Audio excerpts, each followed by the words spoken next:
Se dice que nunca debes conocer a tus ídolos. Fue en la Navidad de 2005 cuando me encontré cara a cara con el mío. Alguien en quien la mayoría de las personas no cree después de cierta edad, claro está.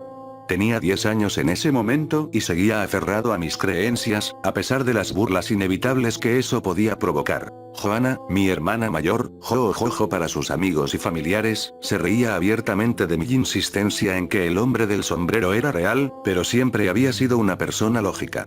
Incluso cuando era mucho más joven, mientras yo tenía solo 3 o 4 años, ya ponía los ojos en blanco ante mi emoción por la llegada de Santa Claus, nunca habiendo creído en él, según nos contó papá. Está bien, pensé, no importa si tú no crees en él, porque él cree en ti. No era el argumento interno más bien pensado, pero era suficiente para un niño imaginativo que no soportaba la idea de que su hermana terminara con una media llena de carbón, incluso si estaba siendo un poco pesada con todo el asunto. Ese diciembre pasó a paso de tortuga, o al menos así lo sentí, como un niño ansioso por descubrir los regalos que lo esperarían la mañana del 25. Durante ese tiempo, elaboré mi plan para demostrarle que estaba equivocada, de una vez por todas. No puedo negar que la satisfacción de poder decirle te lo dije no fue al menos un poco de mi motivación, pero tampoco podía resistirme a la oportunidad de conocer al legendario hombre alegre del traje rojo. Papá se rió de mi insistencia en que acamparía en la sala esa noche del 24, mientras mamá solo se encogió de hombros con una sonrisa. Solo asegúrate de dormir un poco, pequeñín, dijo papá, todavía riendo por mi entusiasmo mezclado con bostezos de cansancio. Sostenía la pequeña cámara que había recibido 1 o 2 navidades atrás, apretada en mi mano bajo la manta, preparado para tomar algunas fotos en cuanto apareciera San Nicolás. Pero cuando la casa quedó en silencio, me resultó mucho más difícil mantener los ojos abiertos. Aunque el sofá no era tan cómodo como mi cama en el segundo piso, la emoción de la temporada, junto con haber jugado un buen rato en la nieve, hizo que mis párpados fueran demasiado pesados para mantenerlos abiertos. No puedo estar seguro de cuánto tiempo dormí. La sala estaba iluminada solo por las luces del árbol, pero cuando el crujido del suelo y el tintineo de las decoraciones colgando del árbol me hicieron despertar, sentí un cosquilleo de anticipación en los dedos. Para que mi plan funcionara, tendría que mantener el acto de ser un niño dormido, completamente ajeno al visitante que podía vislumbrar a través de mis ojos medio cerrados. Desde mi ángulo, solo podía ver de la cintura para abajo al hombre que sacaba regalos de su pesada bolsa y los colocaba con cuidado bajo el árbol. Pero no tenía dudas de que estaba presenciando las acciones del hombre al que esperaba ver. Con su espalda hacia mí, busqué con rapidez y suavidad la cámara que había caído de mis manos cuando me quedé dormido, intentando que mis movimientos pasaran desapercibidos. Solté un leve suspiro cuando mi mano encontró la carcasa de plástico, lo que hizo que el hombre junto al árbol se girara de inmediato, casi atrapándome con las manos en la masa. Cerré los ojos rápidamente, moviéndolos de un lado a otro bajo los párpados para imitar el movimiento rápido que había leído en internet. No sabía si lo estaba exagerando, pero cuando sentí que el aire cambiaba al acercarse a donde yo estaba, me resultó más difícil contener mi emoción. Inhalé el aroma de galletas recién horneadas y menta, lo que me convenció de que realmente estaba en presencia del legendario repartidor de regalos. Había algo más bajo esos olores acogedores. Algo rancio y añejo, pero asumí que el gran hombre había sudado mucho, considerando su laboriosa profesión. Después de unos momentos, sentí que el oxígeno a mi alrededor se regulaba y los pasos ligeros se alejaban de nuevo. Aproveché para entreabrir los párpados. Ahí estaba, el hombre del traje rojo inclinado junto al árbol. Sabía que tenía que actuar rápido o perdería mi pequeña ventana para obtener pruebas que mostrarle a mi hermana. Con un movimiento rápido pero silencioso, saqué la cámara de la manta, la apunté al hombre que seguía de espaldas al árbol y tomé 3 fotos consecutivas, tan rápido que no tuve tiempo de procesar el brillante destello. Contuve la respiración cuando él se giró para mirarme, algo que apenas pude distinguir a través de los efectos persistentes de las luces que parpadeaban en mis ojos, acostumbrados a la penumbra de la habitación. Eso va contra las reglas, niño, dijo con una voz profunda, sin cambiar su postura, por lo que pude notar. Lo siento mucho, balbuceé, sintiendo que los ojos se me llenaban de lágrimas. Solo quería demostrarle a mi hermana que eres real. No eres el primero, y probablemente no serás el último, pero sigue estando prohibido, me temo. Apenas podía distinguir su silueta mientras se ponía de pie, con las manchas de luz bloqueando mi vista. Se acercó a donde yo estaba, con la cámara apretada entre mis temblorosos dedos. No era miedo lo que hacía que mis extremidades temblaran, sino esa sensación de culpa y vergüenza por haber sido atrapado haciendo algo indebido. Si fuera cualquier otro hombre, probablemente estaría tan asustado que no podría siquiera hablar. Pero estaba seguro de que Papá Noel nunca haría daño a un niño, por más travieso que fuera. Dámela, dijo, extendiendo su manopla acolchada frente a mi cara. Levanté la cámara con suavidad y la coloqué en su mano extendida, manteniendo mi mirada fija en la arrugada manta. No tienes de qué sentirte mal, muchacho, dijo mientras deslizaba la cámara en su bolsillo con una mano y me despeinaba con la otra. Ahora vuelve a dormir. ¿Pero, esto me hará travieso? Pregunté nervioso. No, joven señor Cobb. Has estado en mi lista de buenos exclusivamente por años, respondió con una risotada. Yo también fui un niño curioso, hace mucho, mucho tiempo. Finalmente, me sentí lo suficientemente cómodo como para levantar la mirada y encontrarme con los ojos del hombre que estaba junto al sofá. Pero mi voz se quedó muda cuando vi su rostro sonriente. Aunque las cosas seguían un poco borrosas por los efectos de la cámara, lo que vi a través de la niebla fue muy distinto a lo que esperaba. No sabía qué era lo que más me desconcertaba. Si el tono de piel de la parte izquierda del rostro, que no coincidía con el de la derecha. Los hilos verdes y rojos que mantenían unidas las desiguales partes de piel. O los ojos de diferentes colores y tamaños. Fuera lo que fuera, tenía claro que esta grotesca figura no podía ser quien esperaba encontrar en esa nevada mañana de Navidad. Con la mandíbula abierta, y un grito atascado en mi garganta, la criatura con el traje rojo colocó rápidamente una mano firme sobre mi boca. Ahora, dijo, sonriendo de una forma tan amplia que algunas costuras se soltaron en el lado izquierdo de su rostro. No tiene sentido que tu curiosidad despierte a todos en la casa. Quedé paralizado al ver a ese hombre remendado, y mi culpa fue reemplazada por un miedo que jamás había sentido. Todo mi cuerpo temblaba mientras sus ojos, uno verde y otro avellana, me miraban fijamente. Las lágrimas corrían por mi rostro y mojaban el guante acolchado que cubría mi boca, mientras mi mente luchaba por comprender lo que estaba viendo. No hay nada que temer, muchacho, dijo, guiñando el ojo marrón. Sus palabras ahora llevaban consigo un silbido que salía por un hueco en el lado de su boca. Puede que no luzca como imaginabas, pero te aseguro que soy quien querías conocer esta noche. ¿Quién eres? Pregunté, apartando su mano de mi boca con mis dedos temblorosos. Tú sabes quién soy, Edward. No, tú no puedes ser, sacudí la cabeza casi violentamente, presionando mi espalda contra el sofá como si eso pudiera liberarme de esa cosa espantosa. La sonrisa desapareció de su rostro parchado mientras sus ojos dispares seguían mirándome fijamente.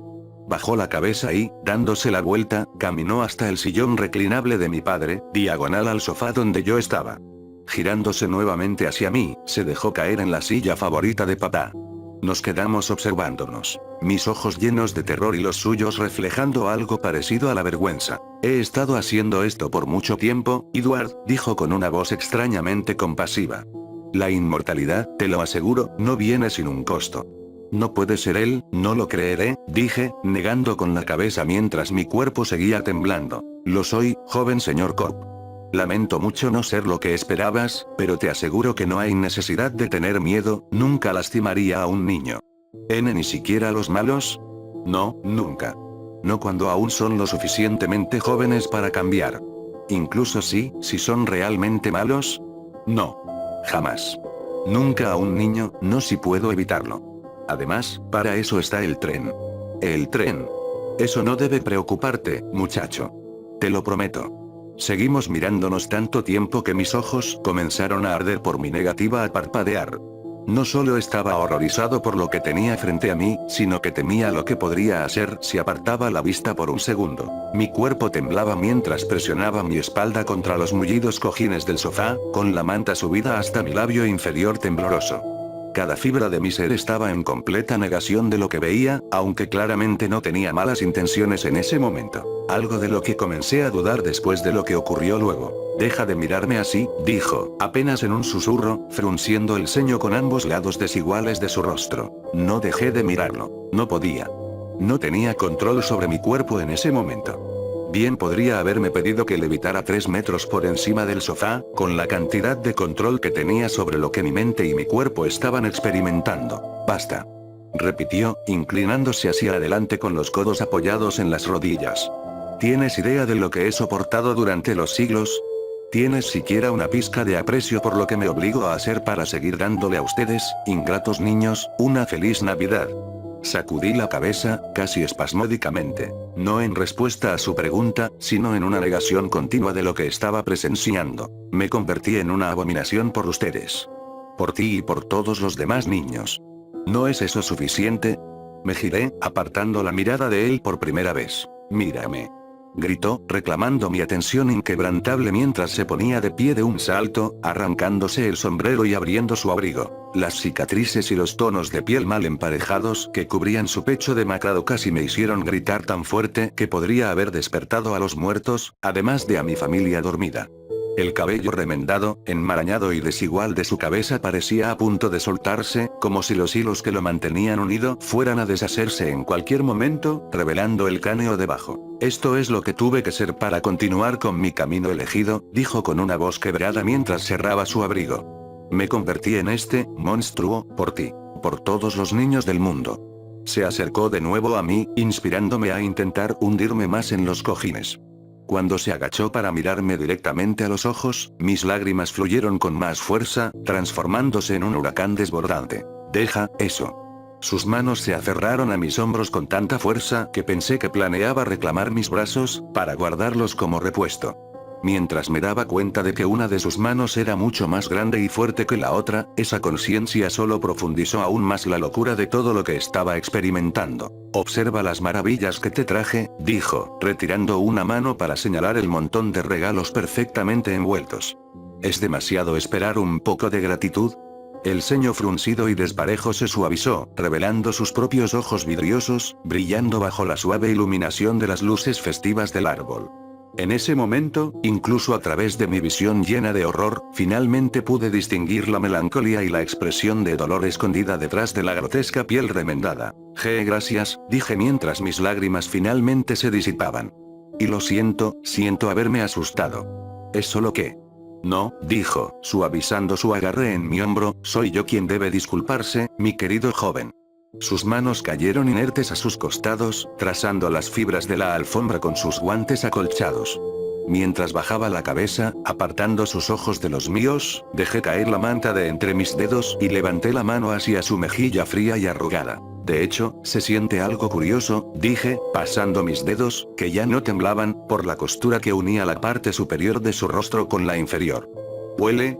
Solo negó con la cabeza, todavía pareciendo estudiar el suelo bajo sus rodillas. Solo al principio, después se adormece con el tiempo. Supongo que eso es bueno cuando hace mucho frío afuera, dije sinceramente mientras me acercaba un poco más a él.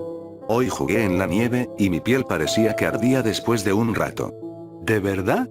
Dijo con una risita, levantando los ojos para encontrarse con los míos. Hace mucho tiempo que no siento algo así. Fue horrible. Quería quedarme afuera, pero mis dedos estaban tan fríos que ni siquiera podía moverlos. Cuando volví a entrar, sentí un hormigueo espantoso. Aunque la sonrisa que me devolvió parecía iluminar su rostro, algunos puntos de sutura más se soltaron en el costado de su boca, casi reavivando el miedo que había comenzado a enterrar. Cuando levantó una mano enguantada hacia el hilo suelto, pude ver regresar esa vergüenza mientras apartaba su mirada de la mía una vez más. ¿Quieres que te ayude a arreglarlo? Mi mamá me enseñó a coser un poco cuando rompía las rodillas de mis pantalones. No, dijo con una media sonrisa en el lado de la boca que no estaba cosido, pero ciertamente aprecio la oferta, joven Edward. Con eso, se puso de pie, me sonrió una vez más y caminó hacia donde su bolsa descansaba junto al árbol. Me temo que debo irme, mi joven amigo. Hay muchos más niños en mi lista antes de que salga el sol. Dejé caer mi manta, me puse de pie y me acerqué al hombre del traje rojo, ya sin miedo de lo que pudiera tener planeado para mí. De verdad lo siento, Santa, dije, sintiendo cómo mi espalda se tensaba nuevamente por la culpa. No, hijo mío, dijo, girándose hacia mí, soy yo quien te debe una disculpa. Hace muchos años que no permito que, esto, levantó las manos hacia su rostro, sea visto por alguien, excepto por aquellos con quienes trabajo. Casi olvidé lo impactante que puede ser para los desprevenidos. Extendí mis dedos hacia el acolchado guante de su mano izquierda. Al principio, se sobresaltó, como sorprendido por el gesto, pero cuando apreté mi agarre para tranquilizarlo, sentí que mi corazón daba un vuelco al cerrar mi mano sobre una sección vacía del relleno. Lo miré, como preguntándole en silencio si estaba bien, antes de deslizar el guante de su mano.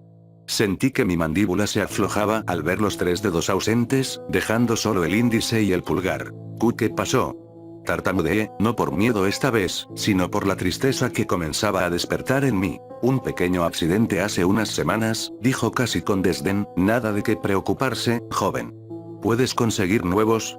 Pronto, hijo mío, solo necesito al donante adecuado, respondió con una cálida sonrisa. Pero dijiste que no lastimarías a nadie, dije, sintiendo que mi corazón se aceleraba otra vez. Nunca lastimaría a un niño, querido Edward, dijo, volviendo a colocarse el guante, pero unos cuantos trozos de carbón no son tan efectivos con un adulto travieso. Con eso, me guiñó un ojo, me revolvió el cabello con su mano completa y tomó nuevamente su gran bolsa. Será mejor que te duermas ahora. Aunque todavía estaba bastante perturbado por todo lo que esa noche había presentado, ya no sentía miedo del hombre remendado con el traje rojo y blanco. Antes de regresar al sofá, lo abracé, disculpándome una vez más por haberme comportado como un idiota. Él solo rió, devolviendo suavemente mi abrazo. «Feliz Navidad, Edward Co», dijo con una leve grieta en su voz. «Feliz Navidad, Santa», respondí, finalmente soltando mi abrazo para regresar a mi cálida manta. Cuando me acomodé nuevamente bajo las cobijas, miré hacia el árbol para no encontrar rastro alguno del alegre viejo San Nicolás, aunque creo que lo esperaba. No escuché cascos golpeando el techo, ni risas joviales alejándose, solo el silencio de una casa en reposo. Cuando desperté a la mañana siguiente, saludado por mis amorosos padres, mi emocionada hermana y una gran cantidad de regalos para abrir, ya me había convencido de que había comido demasiada comida chatarra la noche anterior. Esa siempre era una explicación suficiente para mis sueños más extraños y descabellados. Incluso encontré mi cámara escondida bajo la manta, sin una sola foto tomada. Después de que la mañana de Navidad transcurriera con normalidad, o al menos, normalidad según lo que había vivido en mis pocos años hasta ese momento, mi padre recibió una llamada telefónica.